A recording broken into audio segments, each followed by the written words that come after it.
Calon Wakil Gubernur nomor urut 2, Taj Yassin Maimun, melakukan safari politik ke Kabupaten Purworejo, Jawa Tengah pada hari Selasa tanggal 8 Oktober 2024 lalu. Selama di Purworejo, Gus Yassin diagendakan sowan dan bertemu dengan pengasuh beberapa pondok pesantren di wilayah Kabupaten Purworejo. Mengawali kunjungan, Gus Yassin sowan dan bertemu dengan Kiai Haji Daud Maskuri, pengasuh Pondok Pesantren Maunah Kampung Plausan, Kelurahan Baledono, Purworejo, Jawa Tengah. Kemudian ziarah ke Makam Pahlawan Nasional Jenderal Sarwo Edi Wibowo di Ngupasan, Kelurahan Pangenjuru Tengah, Purworejo. Sesampainya di makam, Taj Yassin disambut oleh calon Bupati Purworejo, Yofi Prabowo, dan Ketua DPC P3, Muhammad Zuhala, anggota fraksi P3, serta para relawan. Usai ziarah, Gus Yassin kemudian sowan dan bertemu Kiai Haji Thoifur Mawardi, pengasuh Pondok Pesantren Darut Tauhid Kelurahan Kedung Sari, Purworejo, lalu ke Pondok Pesantren Al-Iman Bulus dan Pondok Pesantren An-Nur, serta Pondok Pesantren Al-Anwar Maron. Dikatakan oleh Taj Yassin bahwa dirinya ziarah ke makam Jenderal Sarwo Edi Wibowo untuk mengenang perjuangan pahlawan nasional itu. Almarhum Jenderal Sarwo Edi Wibowo merupakan salah satu pejuang yang mempertahankan kemerdekaan Indonesia. Menurutnya, para pahlawan menjadi contoh bagaimana berjuang untuk kesejahteraan, ngayomi, dan ngopeni masyarakat.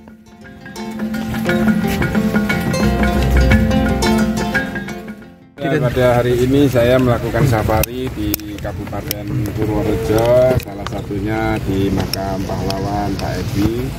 Beliau salah satu pejuang untuk memperjuangkan kemerdekaan Republik Indonesia, sehingga kami melakukan kunjungan ziarah bersama Mas Yopi dan kawan-kawan, yang mana ini adalah panutan kita, contoh buat kita bahwa tujuan kita saat ini melakukan pilkada, baik itu pilkada provinsi, pilgub, atau pilkada bupati, adalah ingin memperjuangkan masyarakat, sehingga kita ingin menghayati bagaimana leluhur kita, para pejuang kita ini benar-benar ingin memperjuangkan, memerdekakan negara kita, sehingga kita saat ini sudah merdeka pun kita juga harus mempertahankan bagaimana mensejahterakan masyarakat, bagaimana mengayomi masyarakat, bagaimana ngopeni masyarakat, dan tentu ketika kita semua itu sudah mendapatkan masukan harus kita lakukan.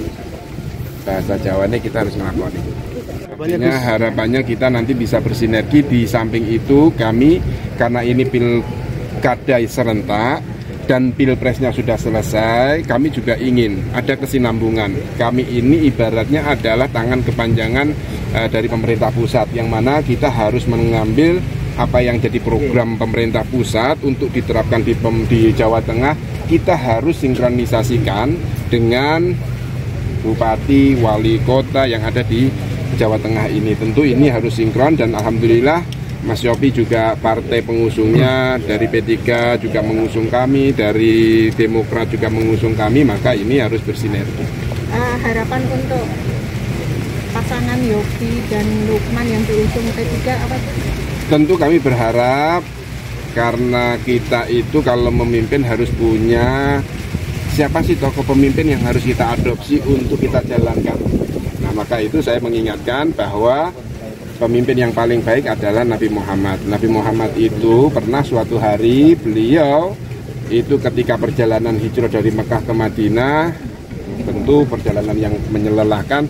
Waktu itu ada dahaga, ada lapar, sehingga ketemu dengan salah satu ibu di jalan, dan beliau meminta, ada ibu ini memiliki kambing untuk dibeli tapi nggak mau dijual, lalu ingin meminta susunya, dan Rasulullah pun memeras susu kambing itu.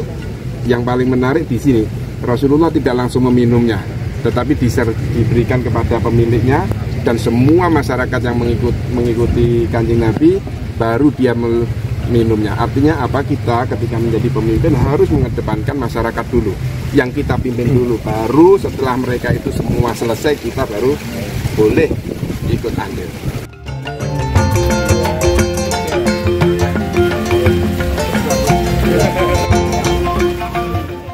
Dari Purworejo, Widarto, Bagelen Channel melaporkan.